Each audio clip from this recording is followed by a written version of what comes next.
At the beginning of this unit, I told you that the progressive movement was mainly by the middle class, focused on white Americans.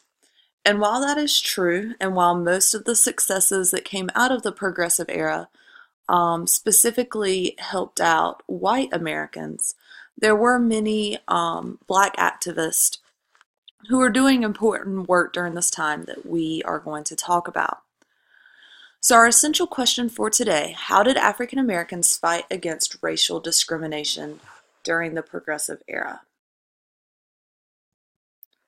So a little bit of background that most of you are probably familiar with already. Throughout the South, there were Jim Crow laws in place. Jim Crow laws are segregation laws that require a separation of the races. This became part of the law with the court case Plessy versus Ferguson in 1898, which said that separate but equal is legal as long as the facilities are equal in nature. However, we know that as segregation progressed, that the facilities were never equal. All right, this included schools, housing. So, whenever we talk about segregation, there are two different types of segregation. First, we have de jure segregation, which is segregation by law, mostly found in the South. We also have de facto segregation, which is segregation by custom and tradition. This was mostly found in the North, not necessarily written into law, but still existed. Most of us are aware that segregation still exists today. What type of segregation would we find today in the United States? If you said de facto, you are right. Obviously, our laws have changed to outlaw segregation, but sometimes it still does happen. So our first African American activist that we're going to talk about is a man named Booker T. Washington, a name that you may be familiar with already. Washington was known for his views that African Americans should move slowly towards racial equality. His idea was that African Americans should first achieve economic independence, should begin businesses, should make themselves economically successful, and then eventually civil rights would follow. In order to achieve this goal, he founded the Tuskegee Institute, which was a vocational school for African Americans, basically to help them learn a trade that would allow them to go out and get a job to make money. Specifically, one of these was teacher training. Tuskegee is still a school that you can visit, a historically black university in Alabama.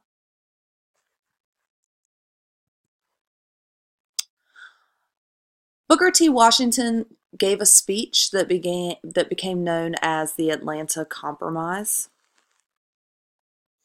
Basically, in this speech, Washington said that African Americans would submit to white authority, that they would not agitate for civil rights or the vote, basically that they would accept their position in society as long as, in return, there are guarantees for free basic education for African Americans and due process of the law. Basically agreed that African Americans would limit themselves to vocational education, would focus on learning a trade, and becoming economically stable. Most of you are probably listening to this and saying, wow, this is terrible. All right. However, Booker T. Washington was the most popular African American leader of his time, probably because especially white Americans loved his ideas, that there wouldn't be African Americans out, fighting and protesting trying to gain civil rights, that they would basically be okay with white supremacy. Obviously, a lot of people were also opposed to this idea. One of those people was W.E.B. Du Bois. So, Du Bois was the first African American to get a PhD from Harvard, and he also served as a professor at an Atlanta university. So, he was an intellectual, very well educated, and he demanded full and immediate equality for African Americans. He believed that African Americans should fight for rights given to them by the Constitution, that they shouldn't sit back and accept a position as second-class citizens, that they should be out agitating for civil rights. Du Bois had a belief in the talented tenth. This was the idea that a small elite group of African Americans, like him, well educated, would lead the community to end racism. However, in order to have this small elite group, you have to have access to formal education. He believed that African Americans should be going to universities and colleges and not only learning vocational trades, but getting a liberal arts degree, all right, focusing on things like history. So the Niagara Movement was a short-lived movement headed by Du Bois. It got that name from a couple of different reasons. First of all, their first meeting was at Niagara Falls, but second of all, they wanted to be the strong current that would lead to civil rights for African Americans. They demanded no gradual progress, full and immediate equality now, and demanded the right for African Americans to have an access to formal education.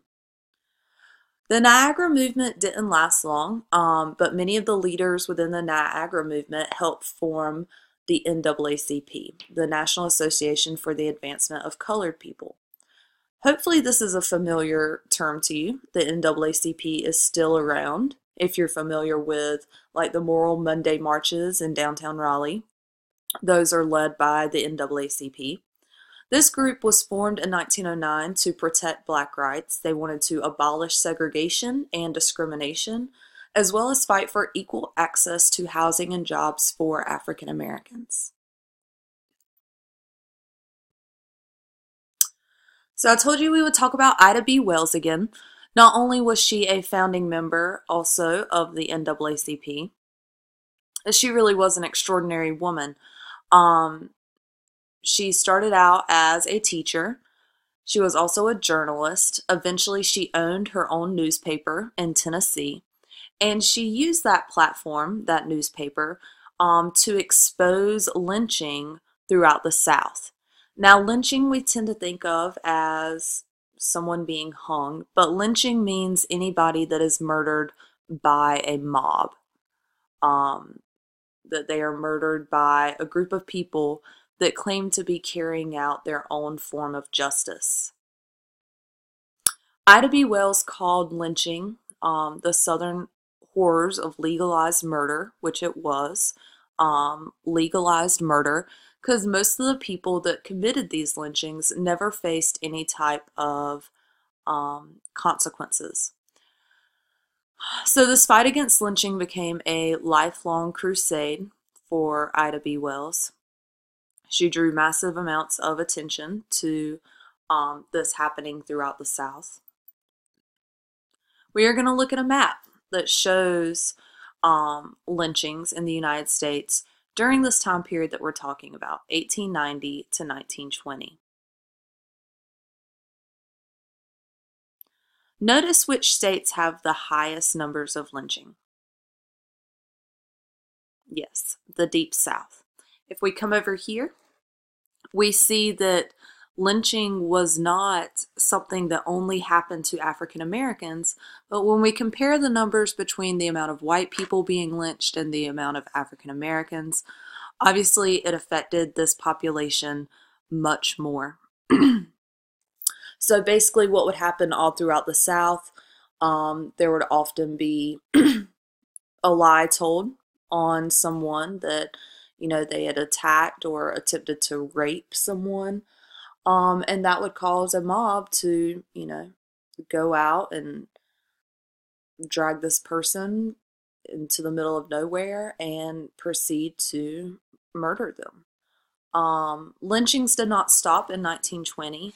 You are probably familiar with the name Emmett Till.